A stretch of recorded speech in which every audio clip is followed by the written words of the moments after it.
Saint-Martin dans les Caraïbes. Une île paradisiaque, une des plus touristiques de la région. Mais aussi une plaque tournante de la drogue. Chaque année, des tonnes de cocaïne transitent à Saint-Martin en provenance de la Colombie toute proche. La zone est surveillée de près, pourtant le trafic ne s'arrête jamais. L'imagination des passeurs est sans limite, nous en aurons la preuve un peu plus tard. C'est d'ici que viennent de s'envoler 2 suspects pour Paris. 2 hommes surveillés depuis plusieurs mois par les douaniers français. Allez, à tout à l'heure. Paris, siège de la DNRED, la Direction nationale des renseignements et des enquêtes douanières. 6 enquêteurs sont sur le pied de guerre. Le vol en provenance de Saint-Martin atterrit à Roissy dans moins d'1 heure. Jean-Marc appartient à la DNRED depuis 13 ans. C'est lui qui a repéré les 2 suspects. 2 hommes déjà connus des services de police. Le premier, 48 ans, est déjà tombé pour une affaire de fausse monnaie. Le deuxième, un retraité de 68 ans, a déjà été condamné pour vol et détention d'armes.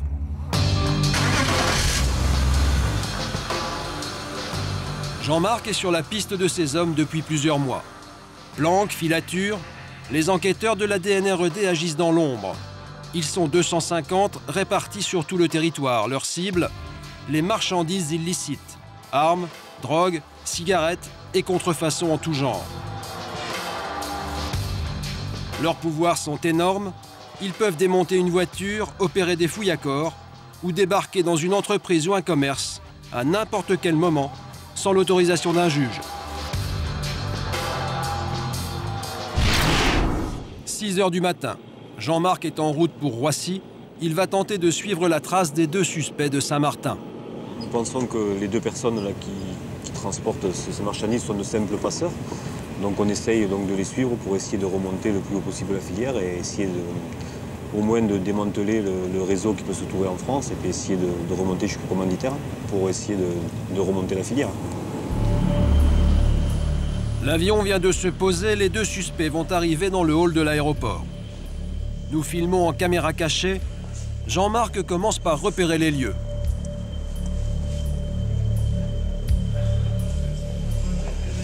Normalement, ils vont sortir là. Cette porte est la sortie empruntée par les touristes en provenance des Caraïbes. Au milieu de la foule venue accueillir les voyageurs, 6 enquêteurs en civil attendent discrètement. Les suspects devraient sortir d'une minute à l'autre. Jean-Marc ne quitte pas la porte des yeux, c'est lui qui doit donner le signalement à tous ses collègues. Voilà, c'est celui à, tu vas leur dire. C'est lequel ? Celui le chauve, là, le petit chauve. Voilà, celui-là, voilà. Et l'autre, je sais pas où il est. Ils se sont séparés, T'attends. Une ruse des trafiquants qui se séparent toujours pour ne pas se faire prendre à 2, au cas où les choses tourneraient mal. Il arrive. Philippe. C'est celui en bleu, là. En jean clair. Ouais. Pardon. Les douaniers laissent volontairement passer les 2 suspects pour remonter jusqu'à leurs complices.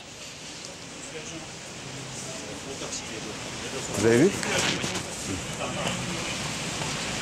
Qu'est-ce qu'ils font? Ils sont au taxi, les 2, ils prennent un taxi. Ils prennent un taxi? Ouais, il faut le prendre.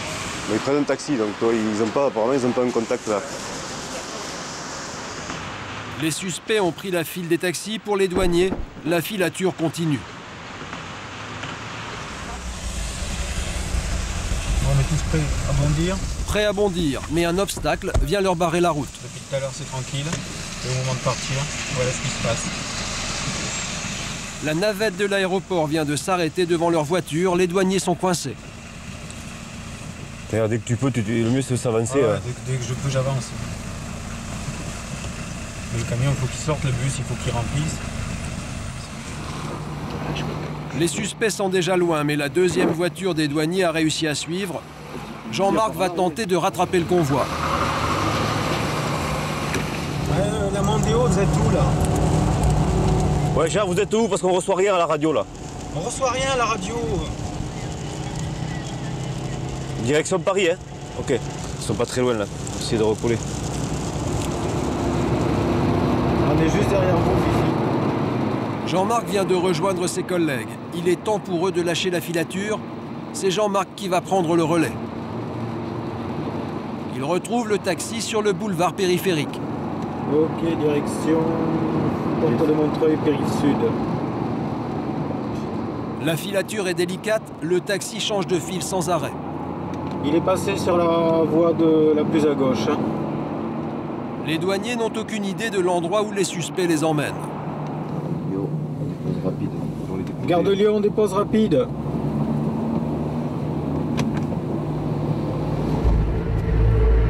Gare de Lyon, Jean-Marc tente un raccourci par les escaliers, mais il perd de vue les suspects.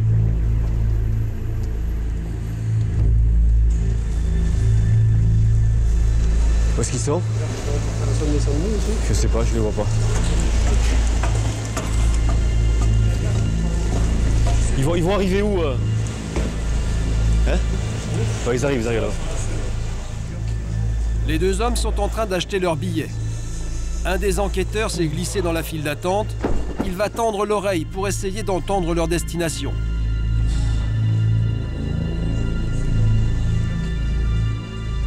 Donc ils ont pris 2 allées pour Marseille. Les douaniers connaissent maintenant la destination, mais pas encore l'horaire. Le prochain train pour Marseille part dans une demi-heure, à 8h20.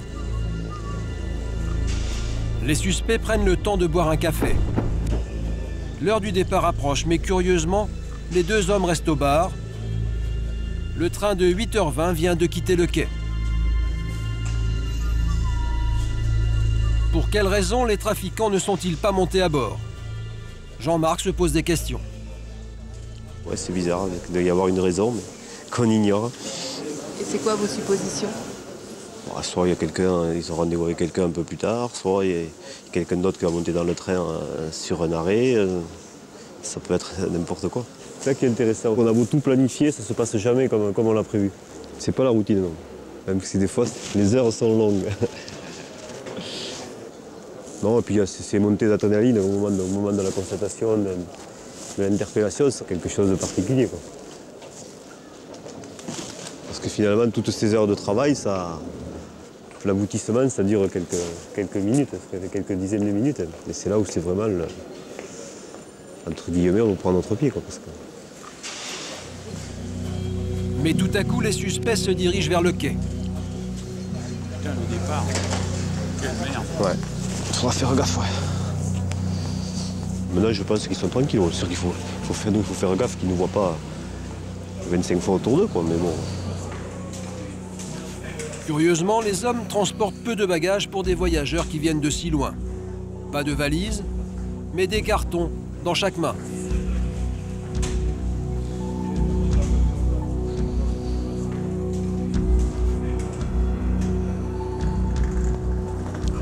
Seuls, Jean-Marc et un autre douanier partent pour Marseille. Pour une filature dans un train, 2 hommes suffisent. On va monter par l'autre côté. Ils se sont installés en bas, là.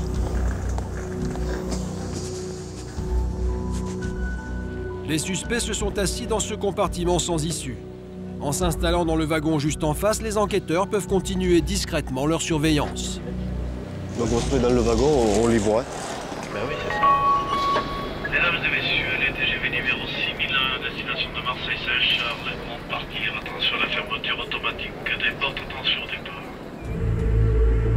Le voyage pour Marseille va durer 3 heures. Mais que va-t-il se passer ensuite? Pour les douaniers, c'est l'inconnu. Ils ignorent jusqu'où les suspects vont les emmener et combien de jours la filature va durer. Une seule certitude, ils veulent aller jusqu'au bout de l'enquête. Nous pensons que les 2 personnes là, qui transportent ces marchandises sont de simples passeurs.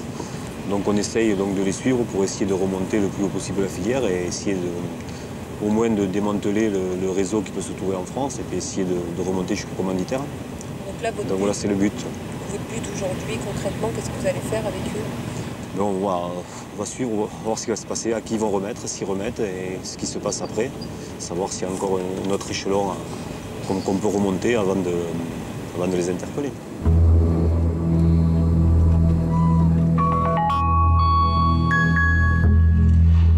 Mesdames et messieurs, dans quelques minutes, arrivée du TGV à son terminus, Marseille-Saint-Charles. À Marseille, la filature continue. Les douaniers marseillais attendent les suspects au bout du quai. Jean-Marc leur donne la description des trafiquants par téléphone. Ouais, bon, ils sont sortis là. Hein. T'as le signalement, comment ils sont habillés? Ils sont en jean tous les deux, veste et pantalon tous les deux. Et puis ils ont les deux cartons. Hein? Ouais, par rapport à vous, ils sont côté gauche, quand tu fasses au train sur la voie où il n'y a presque personne. Les deux suspects ne se doutent de rien. Ils ignorent qu'ils sont suivis pas à pas depuis l'île de Saint-Martin.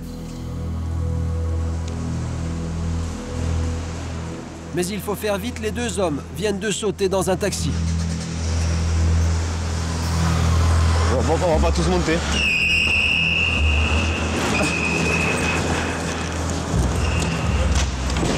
Vous le suivez, s'il vous plaît. Oui. Ça de la police. Allez-y, merci. Jean-Marc informe régulièrement son supérieur de la progression de l'équipe. Oui. Ils viennent de prendre un taxi. Bon, nous, on est monté dans un taxi, dans deux taxis là, pour les suivre. Ah. Donc on est derrière là. Ah bon? Donc ils sont là. Les deux hommes se trouvent juste devant dans le taxi vert. Arrivé sur le vieux port, le taxi ralentit. Il va s'arrêter. Là, ils se sont posés. Un douanier est déjà en observation.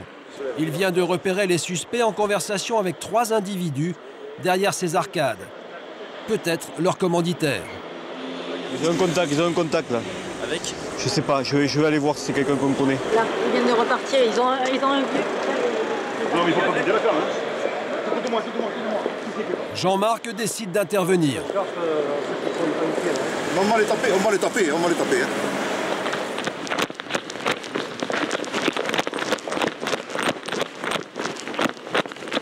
Mettez main dans le dos. Dans le dos. Dans le dos, dépêche-toi, mets tes mains dans le dos. Vous allez passer par terre autrement, hein? Dépêche-toi.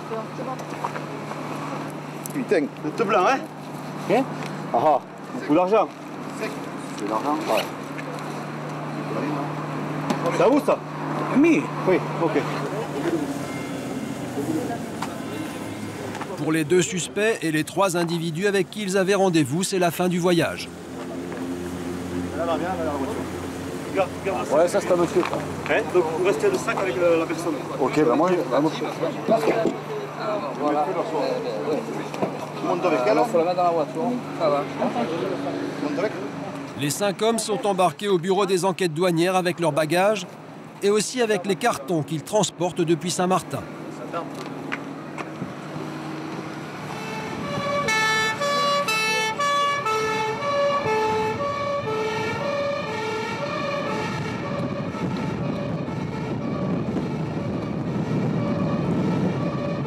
Arrivé au bureau des enquêtes douanières. Dans ces cartons, 13 bouteilles d'alcool. Du rhum local que les douaniers vont examiner de plus près. Et ça, c'est dans ton carton. Voilà, c'est le même qu'il a dans le sac. Il y en a dans le sac aussi.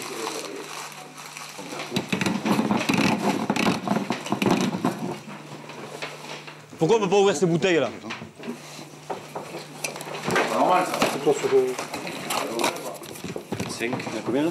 Des bouteilles bien difficiles à déboucher. C'est lequel vous Ils sont collés. Hein. Ce qu'il a dit sur le fond? C'était pour qui? Oh, c'est pas du rhum ça. Et l'air costaud pour du rhum. C'est là qu'on a 90 ou du rhum, c'est pas possible. Hein? Non, il n'en aime pas. Non, pas. Il y a de la colle scotch. Oh oui, non, mais c'est pas de la colle. Hein? C'est? Ah oui, c'est la nouvelle récolte. De la colle. Ça va. À base de colle. De l'alcool qui pourrait bien contenir de la cocaïne. Pour en avoir le cœur net, les douaniers vont utiliser un réactif chimique. Il faut casser les petites ampoules qu'il y a à l'intérieur. Le test réagit au bleu, donc il y a le symbole dessus qui veut dire que c'est de la cocaïne, qu'il y a de la cocaïne dans la bouteille. Reste maintenant à déterminer la quantité exacte de drogue. Les bouteilles sont envoyées au laboratoire. Après la marchandise, les douaniers vont s'intéresser aux suspects. Dans leurs poches, des pellicules photos, mais surtout des dizaines de milliers d'euros en argent liquide. 9, 10, 11, 12, 13 de 500. Là, il y a 32 billets de 200 et un de 100. Donc ça fait 21 000 € en tout. D'accord. Ok. Bien, bien, bien. 21 000 €, c'est déjà beaucoup, mais ce n'est pas tout. Dans la pièce voisine, la fouille continue. Vamos a ver con usted cuánto dinero hay aquí. ¿Es suyo ese dinero? ¿Es suyo? ¿Para qué es hacer eso? Personal. Personal. Personal. ¿Sí? ¿Qué hace con eso? ¿No? Per viaggiare. Solo para viaggiare. Ha mucho dinero para viaggiare, ¿eh? 19, 20. 60 billetes de 100 euros y 20 de 50. ¿Claro? ¿Es eso? ¿No hay problema? 79. ¿Es eso? Ok. No hay ningún problema. Pas de contestation. Allez. Il y a 12 000 €. C'est beaucoup? Je pense que c'est pas mal. Je pense que c'est un service qui est rémunéré. Le passage, vous voulez dire? Certainement. 12 000 €, probablement le salaire d'un passeur. Le prix du risque pour amener la cocaïne de Saint-Martin jusqu'à Marseille. 3 heures plus tard, le chef des recherches attend de connaître la quantité exacte de cocaïne saisie. C'est l'ingénieur du laboratoire des douanes qui vient lui apporter la réponse. Bonjour. Nous revoilà. Très bien. Bon alors Bruno, ok, quoi de neuf? C'est de la cocaïne. Il y a de la cocaïne. La cocaïne? Oui. Tu évalues à quel pourcentage dans une bouteille d'1 litre la quantité de cocaïne contenue? Je pense que c'est peut-être proche de la saturation. C'est-à-dire qu'un peu plus que ça... Si on en mettait plus, ça pourrait plus être dissous. D'après toi, comment les trafiquants allaient pouvoir extraire le chlorhydrate de cocaïne d'une manière... Par des solvants. Par des solvants. On a le liquide et la cocaïne qui est dissoute. On rajoute un solvant, le chloroforme par exemple. Le chloroforme n'est pas miscible à l'eau et il est plus lourd que l'eau. Donc on va avoir ici du chloroforme et ici le mélange. Or le chloroforme dissout mieux la cocaïne que l'eau. Donc on va agiter ce mélange, le chloroforme, avec la cocaïne.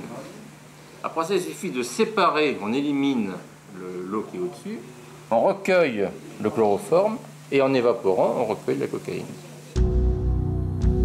Au total, sur les 13 bouteilles saisies, l'ingénieur a réussi à extraire 9 kilos de cocaïne. Valeur au prix de gros, 330 000 €. C'est un très bon coup à plusieurs titres parce qu'on a à la fois les passeurs, on a à la fois le commanditaire d'opération qui retrouve ses passeurs sur Marseille, hein, et on a à la fois les acheteurs et ces trois parties différentes qui d'habitude sont groupées, se retrouvent ensemble sur un même site à un moment opportun pour nous, puisqu'on peut interpeller les trois parties ensemble. Voilà. Ça, c'est rare d'avoir ça? C'est relativement rare. Dans la démonstration d'un flagrant délit de ce type, c'est quelque chose d'assez rare, quoi, hein. C'était, j'allais dire, presque inespéré, compte tenu des informations que nous possédions et qui ne nous permettaient pas d'envisager que les trois parties puissent se retrouver au même moment, à la même terrasse de café, à discuter et à finaliser la transaction finale, quoi. Argent et drogue réunis, le compte est bon. Les 5 trafiquants sont déférés au parquet de Marseille. Ils risquent une peine de 10 années de prison. La cocaïne diluée dans l'alcool n'est pas le seul procédé original mis au point par les chimistes des cartels de la drogue. Au petit jeu du camouflage, les trafiquants ne manquent pas d'imagination. Stéphane, douanier à Roissy, est un spécialiste de la lutte contre les trafiquants. Il connaît bien les combines des passeurs. La marchandise, elle peut être soit ingérée, hein, c'est ce qu'on appelle des bouletteux, des personnes qui ingèrent des quantités de cocaïne, par exemple. Ça peut être aussi sur les vêtements, ça peut être dans les chaussures. Sur les vêtements, ça veut dire ? Sur les vêtements, caché dans les vêtements, c'est-à-dire dans une doublure. Ça peut être dans la valise par elle-même, double fond. On peut avoir aussi dans des chaussures, dans des semelles. Il peut y avoir des boîtes de conserve.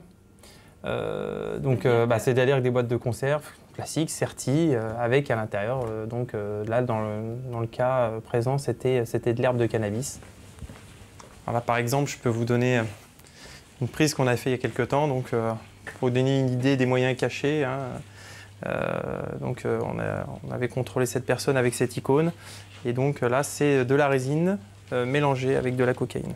On fait souvent des photos de nos prises parce que c'est bon, c'est un trophée. Le douanier, c'est un chasseur. Hein, donc si d'autres collègues tombent sur la même façon de dissimuler la marchandise, ça peut tout de suite lui donner la puce à l'oreille et dire « Ah, j'ai vu ça, un collègue a fait ça à tel endroit. » Et c'est ça aussi. Hein.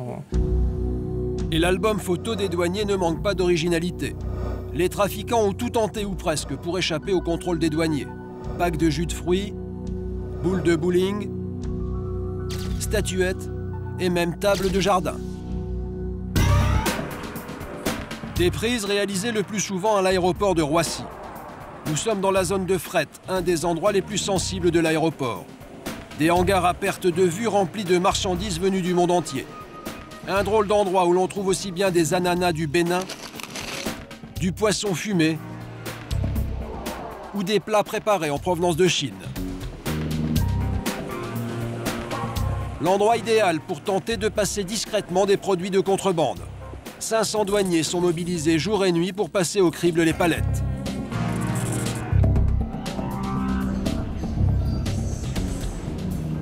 Deux hommes viennent de se faire arrêter. Ils venaient prendre possession de ces cartons que les douaniers ont découverts cachés sous du manioc en provenance du Cameroun.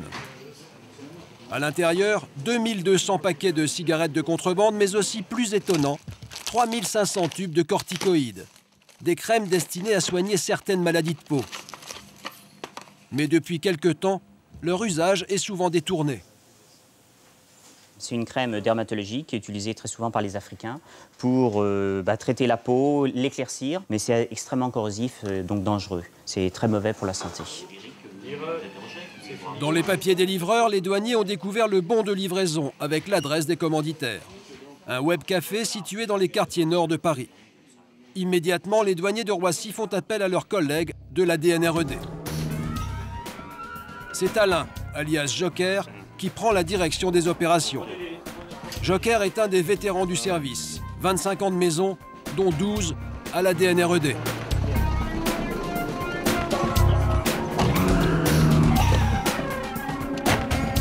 C'est la course contre la montre. Joker doit arriver au web café le plus vite possible. Joker arrive juste à temps. Devant l'établissement, une voiture garée en double fil et un homme qui sort des cartons pour les entreposer dans le coffre de cette voiture. Comme s'il tenait à s'en débarrasser très vite. Regarde tes colis. Voilà. Ça va être chaud. Voilà, va voir, rentre pas pour le moment. On va voir quoi? Mets-toi devant. Vas-y, descends de bagnole et va jeter un petit coup d'œil.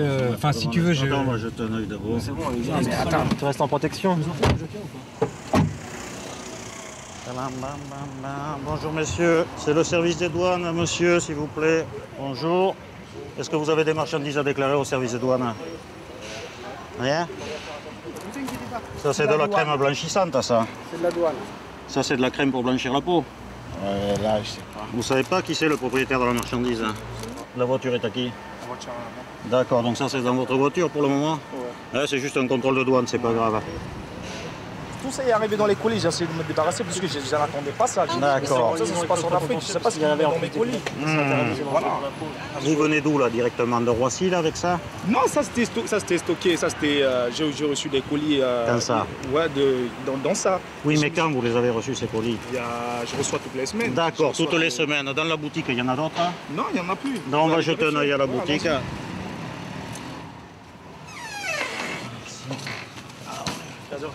Ah ben voilà, ça c'est le reste. Dans ce premier carton, pas de crème, mais des vêtements. Ils viennent d'où ces vêtements? De New York. Vous les avez fait venir de New York? Ok. C'est pareil. Ouais, c'est pareil. Ça c'est en plus de votre activité de téléphonie. Donc ça, vous les vendez où, là, ces fringues? Non, c'est mon frère qui m'a envoyé, c'est pour mes gars, c'est pour mes potes à moi. C'est pour les potes? Pour le moment, nous ne sommes pas là pour les fringues, il n'y en a pas beaucoup, on n'en parle plus. Pour le moment, on jette un œil à votre sous-sol. L'objectif de Joker, vérifier que d'autres crèmes ne soient pas cachées au fond de la cave.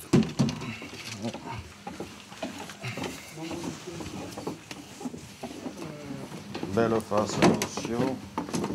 Éclaircissante. C'est interdit ça, monsieur, hein? Voilà. Mais ça relève de la pharmacie, là, tous ces produits. J'ai reçu des colis que Eh ouais. Dans ces cartons, non seulement des crèmes, mais aussi des huiles et des savons blanchissants. Tout ça au plus clair, d'accord. D'accord, d'accord. Il va falloir faire venir le camion. Voilà. Monsieur, vous trouvez quelqu'un pour manutentionner là, tous ces produits-là, pour les monter? Hein? Vous saviez que c'était interdit de détenir ces produits? Je ne les fais pas dans ces produits. Je ne sais pas d'où ça vient, ces produits. Les cigarettes, hein? Cette fois-ci, il ne s'agit pas de corticoïdes, mais de cosmétiques utilisés eux aussi pour se blanchir la peau. Des crèmes qui contiennent de l'hydroquinone, une substance chimique interdite en 2001 par l'Union européenne. Elle provoquerait des cancers de la peau. D'accord, mais ça, vous partiez où avec ça? On essaie de les détruire. Ah, vous partiez les détruire, là, tout de suite. D'accord. J'ai eu tellement ça dans mes trucs que je ne joue pas avec tout ça. Ça vous prenait trop de place, ça? C'est pas que ça me prend trop de place, c'est que ça arrive, je sais pas ce que c'est. Je sais pas ce que c'est. D'accord, donc vous préférez le jeter? Voilà, si c'est dans mon travail, j'aurais vendu. Si ça comment les vendre, j'aurais vendu. Là, c'est sûr. Hein. Joker n'en saura pas plus pour le moment. Il décide de saisir la marchandise. C'est pas appétissant, hein? C'est le moins qu'on puisse dire. C'est pour mettre sur la figure, hein? Le web café cacherait donc un commerce clandestin. Pire encore, il écoulerait des produits dangereux pour la santé. Le dossier sera transmis à la justice. Le propriétaire du centre risque une amende qui peut monter jusqu'à 5 fois la valeur des produits saisis, soit dans ce cas précis, 85 000 €. Ce trafic de crème blanchissante est en pleine expansion. Depuis quelques années, la tendance au sein de la communauté noire est à la peau claire. Et tout est bon pour y parvenir, même les produits les plus dangereux. Nous sommes à Château d'Eau, dans le 10e arrondissement de Paris, le quartier des salons de coiffure afro et des boutiques de cosmétiques. Ici, les crèmes blanchissantes, tout le monde connaît. Il y a un problème de complexe. Il y a des gens qui aiment bien s'éclaircir la peau. Il y a des gens qui ne supportent pas être noirs, avoir une peau noire. Hein. La plupart du temps, c'est à cause des hommes, hein, ils font ça. Parce qu'il y a des hommes qui préfèrent les filles claires, donc si toi tu es noire, tu t'éclaircis plus, voilà. Ton mari t'aime plus la plupart du temps. Hein. Moi, je suis claire de nature, mais je me rends plus claire encore. Vous mettez des crèmes? Hein? Oui, oui. Maintenant, ça fait je m'en vais. C'est pour votre femme? Hein? C'est pour plaire à votre mari? Je préfère quand une femme a une peau plus claire, un peu plus claire, quoi. C'est mes fantasmes en général, quoi. Il n'y a pas de produits dangereux dans votre crème? Je n'en sais pas, je m'en vais payer, je ne sais pas. Que ce soit dangereux ou pas, c'est pas vraiment important. L'essentiel, s'il y a un résultat à la fin, c'est bon, quoi. À l'hôpital Saint-Louis à Paris, le docteur Petit, dermatologue, est un spécialiste des peaux noires. Les photos prises sur ses patients ne laissent aucun doute sur la dangerosité de ces produits. Ça, c'est un homme qui a des vergetures. Ça pourrait être des vergetures banales, mais en l'occurrence, c'est des vergetures liées à l'utilisation de corticoïdes. Alors, c'est les crèmes à la cortisone qui donnent ces vergetures, et là, sur une peau qui est assez dépigmentée. Ça, c'est avec quel genre de produits éclaircissants qu'on obtient? C'est avec les produits à la cortisone, qui sont toute une série de produits qui représentent, à mes yeux, à l'heure actuelle, les principaux fauteurs de troubles. Et c'est de la cortisone un peu moins forte, mais avec un antibiotique, comme dans celui-là. Voilà donc pour les crèmes à base de cortisone. Mais les cosmétiques qui contiennent de l'hydroquinone sont presque aussi dangereux. Donc là, vous avez des taches à l'hydroquinone. Ça, c'est des mouchetures qui sont, sinon indélébiles, du moins très difficiles à faire disparaître, même quand on arrête les produits, quoi. Ça, c'est un autre aspect qu'on voit qui est dû à l'hydroquinone. Donc, ce sont des gens qui utilisent de l'hydroquinone depuis très très longtemps pour se dépigmenter. Et l'effet obtenu est un effet inverse. On voit des taches noires comme des petits grains de caviar qui font des sortes de petites boules de pigment dans la peau. Et ça, c'est une catastrophe esthétique. Hein. Il y a beaucoup de femmes qui sont très au courant des dangers des produits éclaircissants et qui expérimentent elles-mêmes les complications. Et qui, malgré tout, continuent. C'est tout le problème de ces produits. C'est qu'effectivement, une fois qu'on a commencé, on a du mal à s'arrêter. Interdites à la vente, ces crèmes circulent pourtant sous le manteau dans les boutiques de cosmétiques afro. Et il est très facile de s'en procurer. Nous sommes cette fois dans le quartier de Château-Rouge, dans le 18e arrondissement. Un quartier habité essentiellement par la communauté africaine. Notre caméraman d'origine antillaise et sa cousine Sophie commencent leurs emplettes, munis d'une caméra cachée.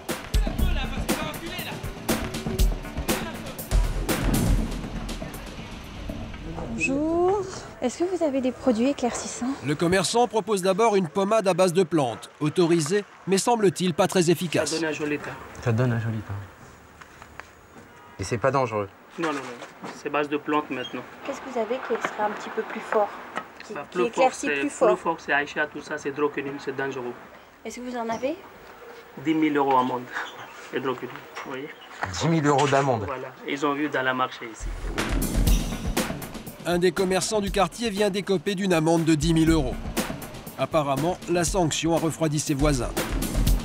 Pourtant, il suffit d'aller quelques rues plus loin pour trouver les produits interdits. Bonjour. Vous avez des produits éclaircissants? Qu'est-ce que vous désirez comme produit?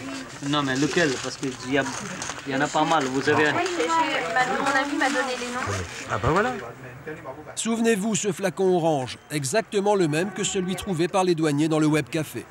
Un produit interdit et dangereux, pourtant vendu sans aucune mise en garde.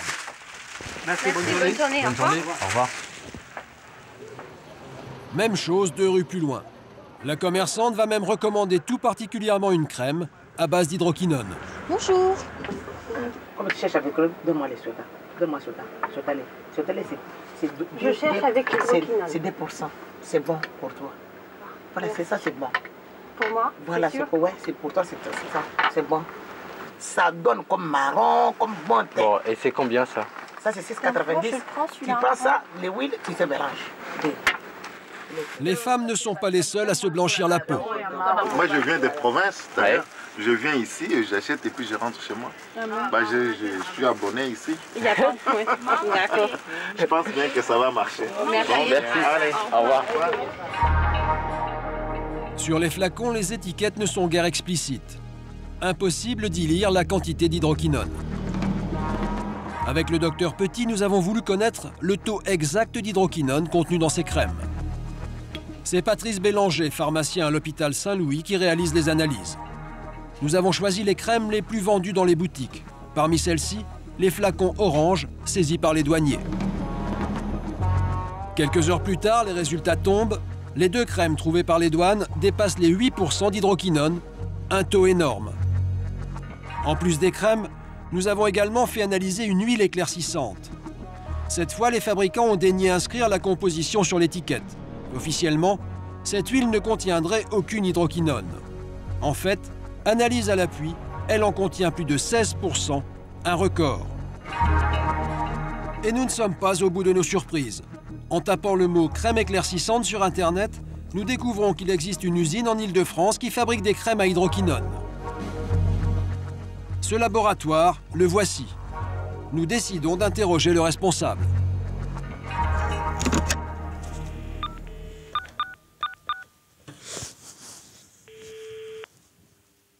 Wilson, bonjour. Oui, bonjour madame. J'aimerais parler à monsieur s'il vous plaît. De la part. Ghislaine Buffard, journaliste pour l'émission Zone Interdite sur M6. Ne quittez pas. Allô? Oui? Oui, ça ne l'intéresse pas du tout. Qu'est-ce qui ne l'intéresse pas? De discuter avec vous. Et vous a donné une raison? Non, c'est que ça ne l'intéresse pas du tout. Mais c'est étonnant, il ne sait même pas ce que je veux. Il n'a pas envie de répondre à quoi que ce soit comme question, il a plein de travail. Écoutez, je vous remercie. De rien, au revoir. Apparemment, le directeur n'a pas très envie de communiquer. Pourtant, sur le plan juridique, ce monsieur n'a rien à se reprocher. Il est absolument interdit de vendre des crèmes à hydroquinone en Europe, mais il n'est pas interdit de les fabriquer pour les vendre en dehors de l'Europe. En clair, cela signifie que le texte européen protège les Noirs d'Europe contre les risques de cancer, mais pas les autres. En 2004, la douane a saisi plus de 15 000 crèmes éclaircissantes.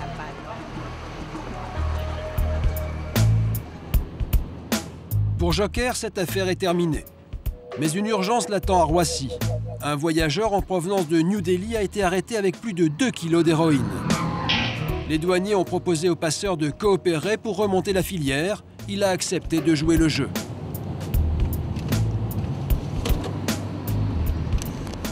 C'est d'autant plus dans son intérêt que le service arrive à interpeller les personnes qui ont commandité l'opération. Disons que les peines seront d'autant plus allégées si on arrive à voir les commanditaires. Arrivé dans l'aérogare.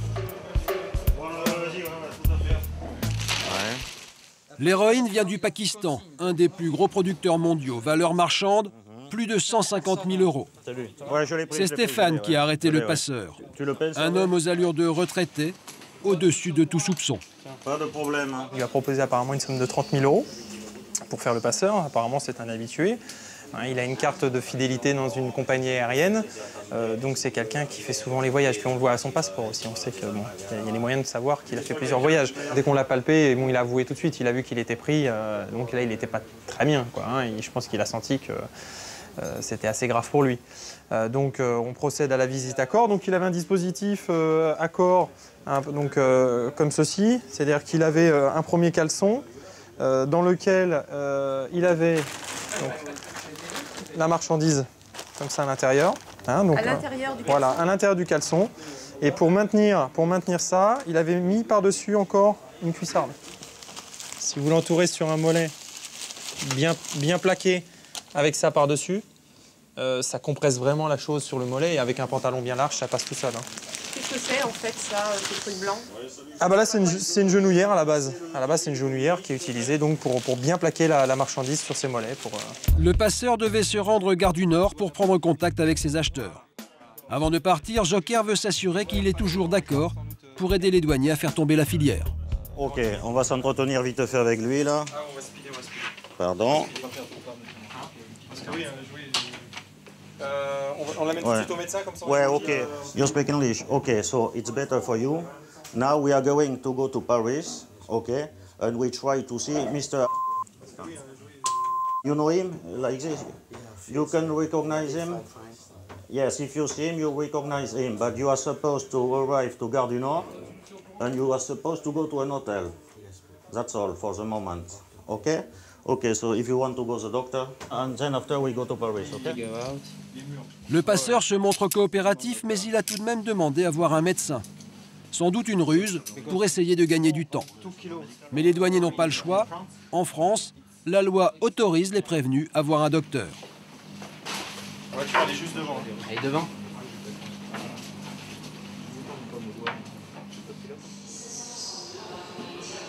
Une demi-heure plus tard, la visite chez le médecin est terminée. Le passeur a donc épuisé toutes les possibilités pour gagner du temps. Maintenant, il lui faut suivre les douaniers. You know, it's very better for you if all is right. If we catch the friends of Mr. It's very better for you. You know it, yeah? Okay, because for the moment we have 2 kilo heroines and we have only you. If we have someone else, it's better, okay? And I need my jacket. Yes, you take your jacket. Il veut s'habiller là, ouais. Take your jacket, yes. Le passeur doit s'habiller exactement comme à son arrivée. Pour ne pas éveiller les soupçons des acheteurs, tous les détails comptent, même une simple cravate. Pour qu'il soit exactement comme il était quand il est arrivé, qu'on l'a contrôlé. Hein. Je pense souvent il peut y avoir des signes distinctifs. Si par exemple il recherche quelqu'un avec une cravate jaune et qu'il ne la porte pas, on n'aura pas de contact au niveau de la gare du Nord, donc c'est pour ça. Yes. You do your best and we do our best for you, okay? Allez, so we have no more time. L'homme est enfin prêt, direction la gare du Nord, où il va servir d'appât afin d'intercepter le reste du réseau. Ok, sir. We go? Yes, okay. When we are Gare du Nord, you keep cool, okay? You don't try to escape, no need. Okay? But we trust you. It's impossible to escape. Yes, I know. You know, I'm old man, so why? You know as well as I, it's impossible for you to escape, so it's better not to try, okay? Action, ouais. Parce qu'à ce train-là... Il y a de quoi manger comme ça, au cas où. Allez, sir, hurry up, we go now. Toutes? À toutes? Oh. Sì, tek. Ok, it's better, it's better.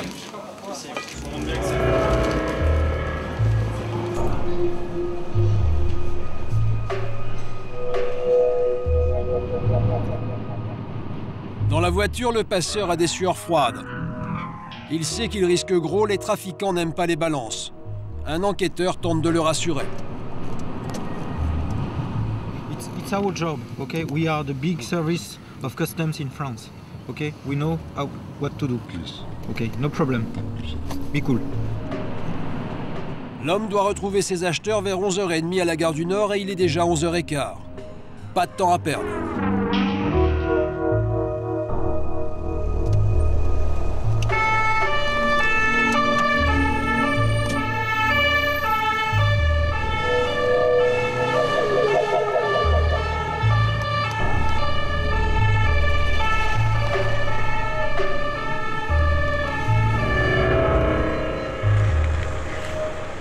Oh ça, this way.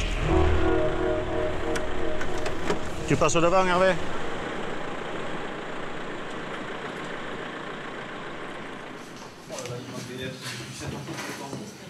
Gare du Nord, Joker retrouve ses collègues pour une dernière mise au point. Le scénario est simple. Le passeur devra retrouver les acheteurs exactement à l'endroit prévu. C'est-à-dire le long des voies du Roissy Rail, le train qui relie Roissy à la gare du Nord. Une douzaine de douaniers est mobilisée sur l'opération. Je suis là. You follow these two people, and we are 4, 5, 6 away, a little far. Okay? You wait a little, and you go to the hotel. And after we see, okay? Il est un peu anxieux. Ben oui, là c'est la phase opérationnelle, il commence à se demander s'il risque pas pour sa vie, il est un petit peu anxieux, mais on le sera moins, je pense. Il est là demi, il faut 10 minutes pour y aller, donc on arrivera à moins 20 à 40 là-bas. On reste un quart d'heure sur le quai, un quart d'heure, on sort direction l'hôtel rue de Saint-Quentin. Le top départ est lancé. En jargon douanier, on appelle ce type d'opération une livraison surveillée. Une technique couramment employée par les enquêteurs. Le dispositif est en place. Philippe marche devant comme n'importe quel voyageur. Derrière lui, le passeur vêtu d'un imperméable beige. Tout autour, les autres douaniers disséminés dans la gare. À première vue, les acheteurs ne sont pas au rendez-vous. Mais les douaniers gardent un œil sur le passeur qui pourrait profiter de l'occasion pour essayer de se faire la belle en sautant dans le RER. Il y a juste un truc à voir, c'est qu'il ne sorte pas dans un métro, quoi. Il faudrait monter avec, hein, et le ressortir assez vite, quoi. Ça n'a pas l'air d'être le genre du Non, non, voilà, tout à fait. On part du principe qu'il collabore et qu'il est conscient que son intérêt, c'est qu'on aboutisse. Donc à partir de là, il y a une part où on lui fait une relative confiance. Hein. Tout à fait relative, mais bon, comme on lui a dit, hein, c'est dans son intérêt que ça se passe au mieux, quoi. Hein. Ça doit être un cas de conscience pour lui parce que... Eh oui, il est tiraillé entre beaucoup de choses, parce que si jamais il fait tomber des gens, ça peut se retourner contre lui assez vite aussi. C'est pour ça qu'il est tiraillé, c'est sûr. Le passeur n'a pas tenté de s'échapper.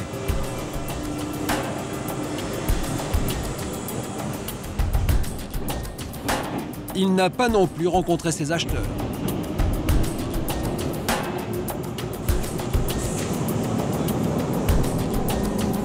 Reste un petit espoir pour les enquêteurs, l'hôtel dans lequel le passeur avait réservé une chambre. C'est peut-être là que les membres du réseau vont essayer de le contacter. L'hôtel est à quelques pas de la gare. Là, je crois qu'on est arrivé au bout, là. Dans la mesure où on n'a pas la certitude qu'il a été vu par quiconque. Tu vas faire la traduction ouais, 111. 111, ok, ouais.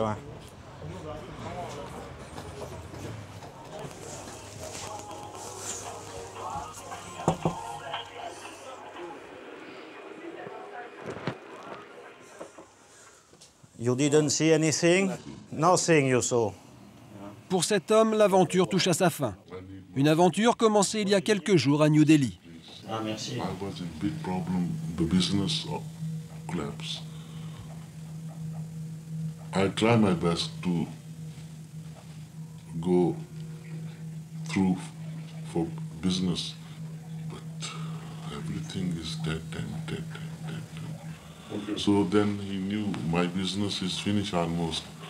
So he came several times to... Il propose you. C'est pas la peine. Il n'y a que nous qui savons guider là. Did you think a long time before say yes, I tried? Of course, I think long time. With Iraq, we are... 1 heure d'attente et toujours pas d'acheteur. Les douaniers décident de lever le dispositif. Le passeur aimerait maintenant connaître le sort qui va lui être réservé. I want to know the reality. I catch with the drugs. Yeah. I try to find the person who motivate me for this business. Couldn't find. So what happened maximum with me? Can you tell me? As a result, we have 2 kilos of heroin on you for the moment. So you must try to help more. How I can help me? Tell me. It's you, no, not me. I want to know the reality. What happened with me exactly? After customs, you go to police, and then you go to the jail. How many years maximum? The French law, how many? I don't know. It depends on the police after customs, on the judge. It depends on what you can help them. If you help them more than us, it's better for you. Il aura toujours l'occasion après la procédure douanière, s'il y a des choses qui lui reviennent, de pouvoir parler à la police. Avant d'avoir fini la procédure, il a téléphone. L'opération est terminée. Pour les douaniers, c'est un échec. Joker essaye de comprendre pourquoi. Then you think there was somebody to the airport? Yeah, maybe I go immediately outside, they follow me and I can... Do you think someone could be waiting for you to the airport? That is true. Yeah, donc c'est ce qu'il dit. Il y avait une bougie éventuellement à l'aéroport qui le regardait sortir. Oui, mais... Une bougie. Dans le jargon des douanes, il s'agit d'un guetteur mis en place à l'aéroport par les trafiquants. Sa mission, surveiller la sortie des voyageurs. Si le passeur est bloqué en douane, la bougie donne l'alerte et les acheteurs préfèrent alors tout abandonner. Le passeur se retrouve donc seul dans les mailles du filet. Les douaniers vont maintenant le ramener à Roissy, où il sera remis à la police qui poursuivra l'enquête. Héroïne, produits dangereux, cigarettes, cocaïne. Pour démanteler les réseaux et déjouer les ruses des trafiquants, les douaniers suivent une formation spéciale enseignée ici, à l'École nationale des douanes de La Rochelle.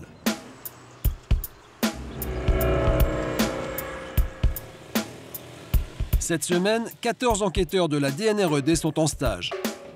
Des jeunes douaniers. Moins de 2 ans d'expérience dans un service de recherche. Après, tu as la compensation exceptionnelle, ça mettra un peu plus de temps. Au programme, de la théorie, mais aussi beaucoup de pratique. Reste à terre, regarde-moi, regarde-moi. Prends la tête. Allonge-toi, allonge-toi, allonge-toi. Écartez-moi. Ce sont les aînés qui sont chargés de leur apprendre les ficelles du métier. Philippe, enquêteur à la DNRED depuis 24 ans, est un spécialiste de la lutte contre le trafic de diamants. Aujourd'hui, il prépare un exercice de perquisition. Le scénario est très simple. Un diamantaire dissimulerait des pierres précieuses à son domicile. Des pierres que le diamantaire aurait fait entrer clandestinement en France sans en acquitter les taxes. Philippe va équiper un appartement des douanes situé dans le centre-ville de La Rochelle. Les marchandises qu'on dispose pour cet exercice, bon... Donc de l'argent, voilà, et différents lots de diamants et de pierres qu'on va cacher un petit peu partout. Donc il faut qu'on trouve un petit peu qu'on trouve des caches. C'est vicieux ça, non? Un petit peu. C'est le but. Voilà. On va leur faire le coup de la poubelle, ça c'est classique. On met... Voilà. Voilà. On met la poubelle dessus. C'est une cache qu'on a trouvée très très fréquemment. Parce que les gens partent du principe que plus c'est sale, moins on va fouiller. Donc il faut qu'on apprenne aux stagiaires justement d'aller où c'est sale et d'avoir, disons, le courage de mettre un petit peu les mains dans la merde. Donc la poubelle, on va la laisser comme ça et demain matin, on emmènera des détritus, qu'elles soient bien pleines, qu'elles soient bien odorantes et on verra s'ils vont à la poubelle. On avait trouvé d'autres caches aussi, c'est mettre des diamants dans les glaçons.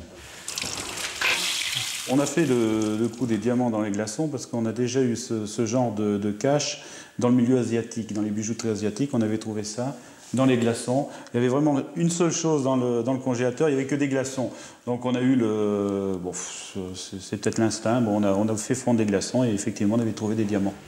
Mais autant leur faire voir des choses qu'on a déjà vues. Hein.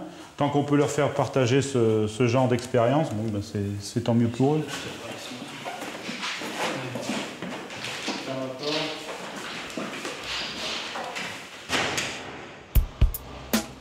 Le lendemain matin, début de l'exercice. Les stagiaires vont commencer par l'interpellation du soi-disant diamantaire. C'est un douanier qui joue le rôle. Ok, reçu, voilà. Oui, pourquoi? Un instant, attendez au mur. Au secours! Au secours! Mais non, monsieur, calmez-vous, calmez-vous. C'est un contrôle des douanes. On va poser des... Écartez les bras, mais montrez vos cartes! Ouais, contrôle des douanes, contrôle des douanes! Il y a Top Interpel là, il y a Top Interpel. Vous avez une carte? On va vous la montrer. On a nos cartes, monsieur, on procède à un petit contrôle. Est-ce que vous avez des marchandises particulières sur vous? Absolument pas. Hein. Alors qu'est-ce que j'ai commis comme crime? On va vous expliquer tout ça. On va vous expliquer tout ça. Vous allez nous suivre. Lâchez ça aussi. Sébastien, le stagiaire responsable du dispositif, entre le premier. Vous avez un chien? Non, pas de chien. C'est lui qui va diriger la VD, la visite domiciliaire. Une perquisition en langage douanier. Bon, très bien. Sébastien commence par fouiller les poches du suspect. Un papier de soie attire son attention. Dites-moi, il s'agit de pierres apparemment précieuses, hein? C'est quoi, monsieur? C'est des diamants. Ce sont des diamants, d'accord, ok, très bien. Mais est-ce que vous avez les documents qui accompagnent ces pierres? Je n'ai pas les documents. Et pourquoi vous n'avez pas les documents? Je n'ai pas les documents parce que je ne me trimballe pas avec les documents. Et vous devriez? Oui, je devrais. Donc on a 5 diamants. Je vous notifie l'infraction douanière hein, de détention irrégulière de marchandises soumises à justificatif. Il est 14h05, donc on vous place en retenue douanière. On va procéder à une visite domiciliaire de votre appartement. Hein? Allez, on rentre. Attends. Hop, on va rester là. Les stagiaires vont maintenant tenter de découvrir les autres pièces à conviction qui ont été dissimulées dans l'appartement. Rien dans les coussins. Ils s'attaquent maintenant à la pendule. Souvenez-vous, Philippe avait caché une liasse de billets à l'intérieur. Perdu, le stagiaire ne trouve rien. Le deuxième stagiaire n'est guère plus perspicace.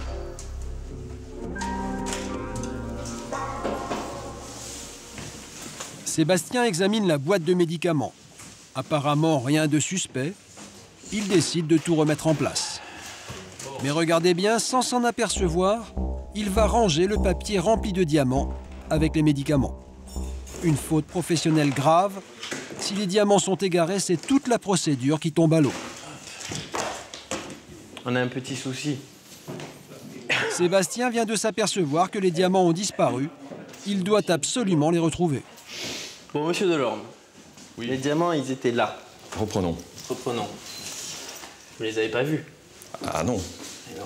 Vous avez pris, attendez. Ouais, mais on les a posés là. On les a posés là. Bon, monsieur Delorme, levez-vous, venez. Allez, on refouille. Sébastien soupçonne le diamantaire d'avoir subtilisé les pierres précieuses.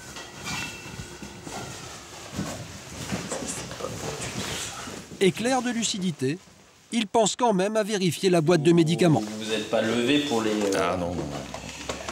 Pour les prendre. Je n'ai pas une lampe de caméléon. Bon. C'est bien, c'est pour voir que vous suiviez. Mais vous voyez, il faut toujours regarder la marchandise, parce qu'elle était là, mais dans la caisse. Non, mais attendez que ça soit clair, monsieur. Oui, maintenant, la marchandise est sous votre responsabilité. Bien sûr qu'elle est sous ma responsabilité. Regardez, 1, 2, 3, 4, 5 diamants. Donc moi, j'avais 5 diamants, il y a 5 diamants. Ben, il y a 5 diamants. Tout à nous, monsieur Delorme. Venez, hop. La procédure peut suivre son cours. Direction la cuisine. Alors, ici. Les stagiaires inspectent la poubelle sans trouver les billets.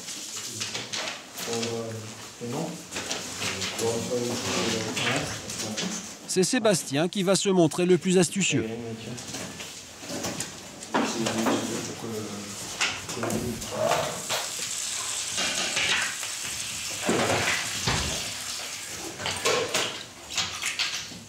Ah, bon, alors. Monsieur Delorme. Oui. Vous êtes un sacré lascar, vous. Ah, vous avez trouvé mes pierres. Moi, je pense que vous êtes de mauvaise foi, parce que je vous ai demandé si vous aviez des marchandises. Vous m'avez dit que non. Je vous ai demandé si on allait trouver des pierres. Vous m'avez dit que non, et on en trouve. Très bien. Donc, je considère que vous êtes définitivement de mauvaise foi. D'accord. Fin de l'exercice, la visite domiciliaire a porté ses fruits. De nouvelles pierres précieuses, de l'argent liquide. Les preuves s'accumulent contre le diamantaire. Mais Philippe n'est pas satisfait pour autant. Soyez méthodique dans une VD. Parce que tu as vu les diamants, tu l'as accusé d'avoir fait disparaître les diamants, alors que c'est toi, complètement bêtement, qui as tout rangé, hein, voilà, et hop, ils ont disparu. Les diamants, est-ce que tu sais, à l'heure actuelle, sans hésiter, où ils sont? Dans ma poche. Ils sont dans ta poche. Ils n'ont rien à foutre dans ta poche. Mais déjà, au moins, déjà, tu sais où c'est déjà pas mal. Mais bon, à un moment donné, tu les cherchais partout. Attends, c'est des diamants, hein. Jocelyn, retourne voir le chien. Le chien, c'est la pendule, posée sur la cheminée.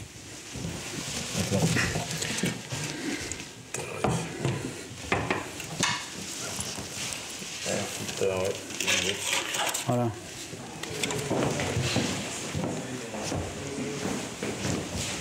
Refaites-moi la poubelle comme vous me l'avez faite.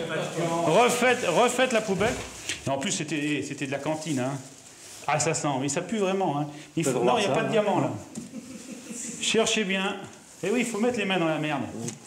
Allez, plus c'est dégueulasse, normalement vous détendez dessus. Bon, on arrête. On arrête. On arrête. Alors ça, c'est tout à fait classique. Voilà. Et voilà, on regarde jamais autour. Et encore quoi? Encore 100 000. Je m'en rends compte que maintenant on remet, hein. Vous êtes passé quand même à côté de pas mal d'argent. Ouais. Ok. Sébastien, le stagiaire responsable du dispositif, n'est pas très fier de lui. Ah, c'était mauvais, c'était mauvais. C'était pas bon du tout. Parce que des petits oublis juridiques au tout début, et puis après voilà, on n'a pas trouvé plein de choses, donc c'était pas bon.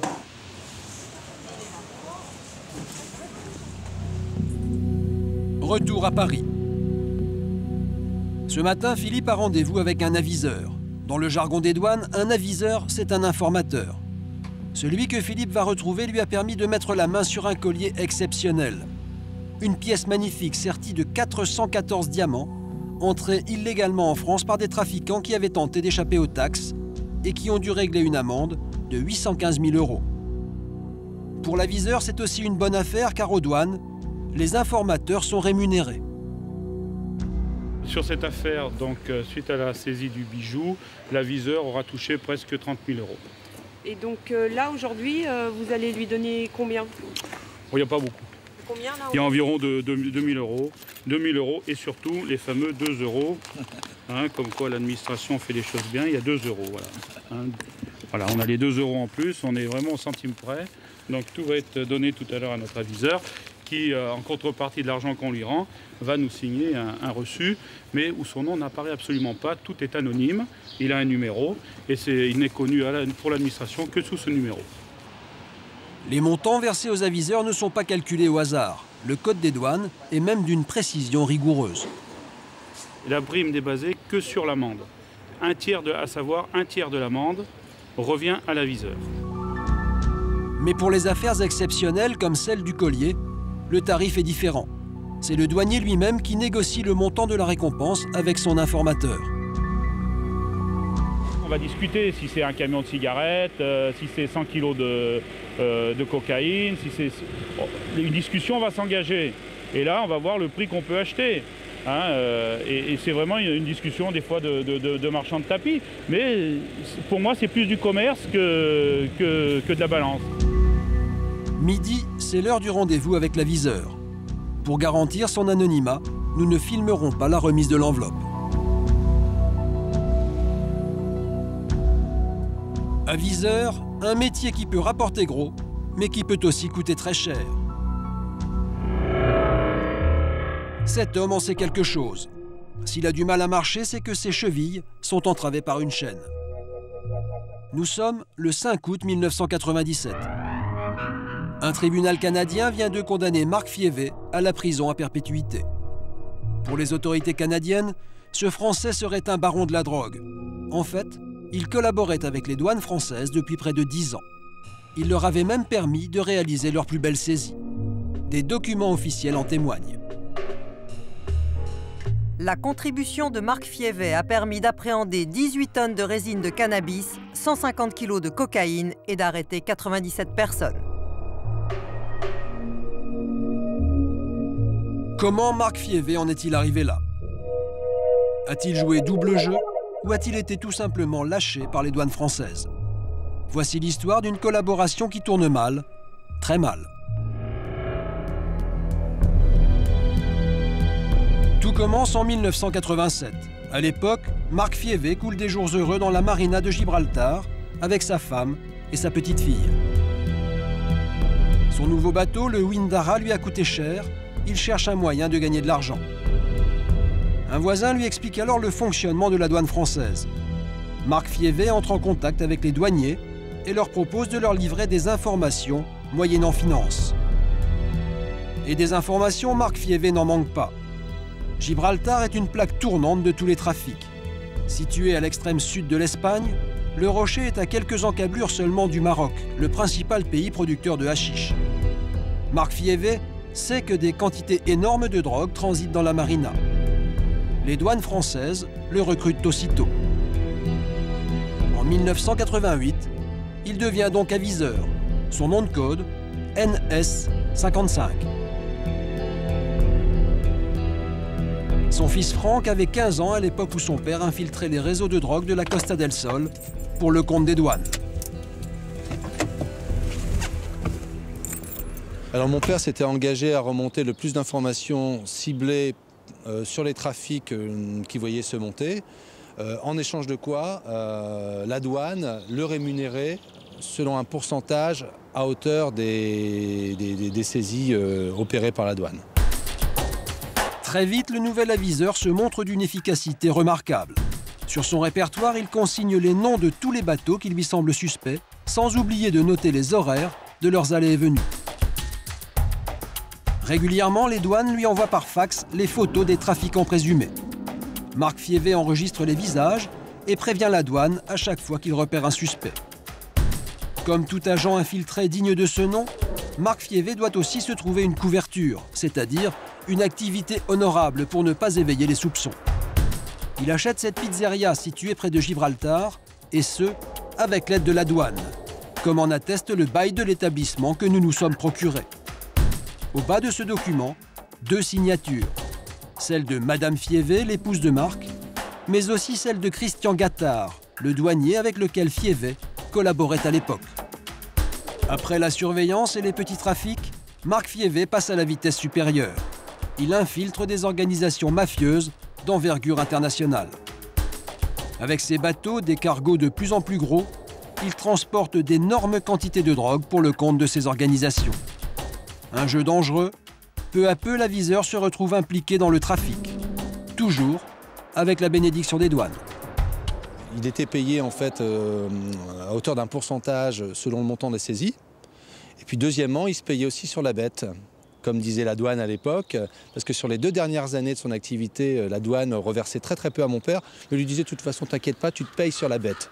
Ce qui veut dire que mon père transportait de la drogue, la douane savait pertinemment qu'il y avait ces transports de drogue, mais il n'intervenait pas pour saisir la marchandise, il la laissait passer, et sur ces trafics en question, mon père était payé, du coup par les trafiquants. Et de l'argent, Marc Fievet en gagne beaucoup. En 1990, il est approché par un parrain du narcotrafic, Claudio Locatelli, un homme dangereux soupçonné d'être un intermédiaire entre la mafia italienne et les cartels colombiens. Marc Fievet va travailler pour lui, il transporte des quantités de drogue impressionnantes. Petit à petit, il devient même le bras droit de Locatelli, mais le parrain de la drogue se méfie. Locatelli avait des doutes sur mon père parce qu'il avait remarqué qu'il y avait beaucoup de transports de drogue qui étaient saisis, des transports de drogue qui étaient indirectement ou directement liés à mon père. Et d'ailleurs, une fois, Locatelli avait dit à mon père « C'est bizarre, Marc, vraiment tu n'as pas de chance ». C'était, une allusion très forte au fait que mon père était informateur. Et pourtant, en février 1994, Marc Fievet affrète encore un cargo pour le compte de Locatelli. Dans les cales, une quantité incroyable de cocaïne, plus de 5 tonnes. Valeur marchande, plus d'1 milliard d'euros. Destination l'Amérique du Nord. Mais le voyage tourne court, le cargo est arraisonné au large du Canada. Les autorités canadiennes viennent de réaliser la saisie la plus importante de leur histoire. Elles sont persuadées d'avoir mis la main sur un des plus gros bonnets du narcotrafic. Et pour cause, bizarrement, Marc Fievé ne révélera jamais son statut d'aviseur des douanes françaises. Il faut savoir qu'au Canada, juste quelques jours avant son procès, il reçoit la visite dans sa cellule de 3 hauts fonctionnaires français qui lui disent « Marc, dans cette affaire, tu n'emmerdes pas les Canadiens, tu plaides coupable et ensuite nous organisons ton transfert en France et ta libération rapide une fois le retour au pays. » En France, c'est le tribunal de grande instance de Bobigny qui est chargé de traduire le jugement canadien en droit français. La douane révèle alors la véritable fonction de Marc Fievé. Pour preuve, ce document signé Jean Puonce, directeur interrégional de la DNRED. Il confirme bien que Marc Fievé a été un informateur régulier de l'administration des douanes. Mais curieusement, le tribunal ne va pas tenir compte de ce document. Au lieu de retrouver la liberté, Marc Fievé est condamné à 20 ans de prison. Son dernier recours, la grâce présidentielle. Demandée à 2 reprises, elle est refusée à 2 reprises. Marc Fievé croupit donc en prison depuis 11 ans. Du fond de sa cellule, il a porté plainte contre la douane pour complicité de trafic. L'affaire est en cours d'instruction.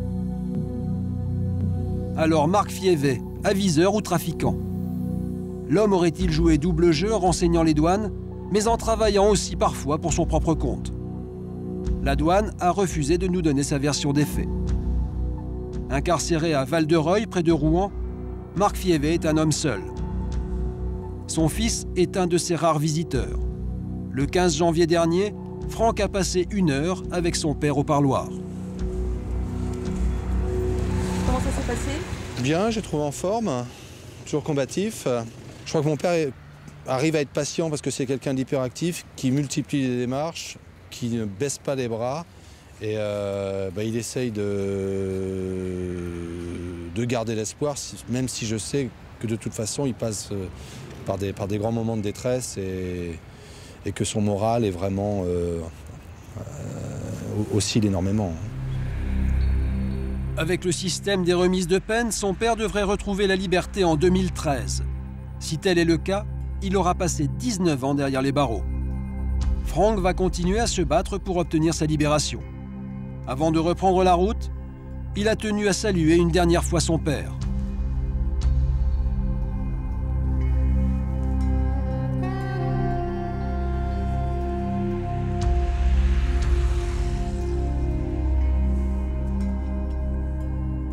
Quelques jours après notre visite, Marc Fievé a été transféré à la prison de Fresnes, une des plus dures de France. Il est en grève de la faim depuis près de 3 mois.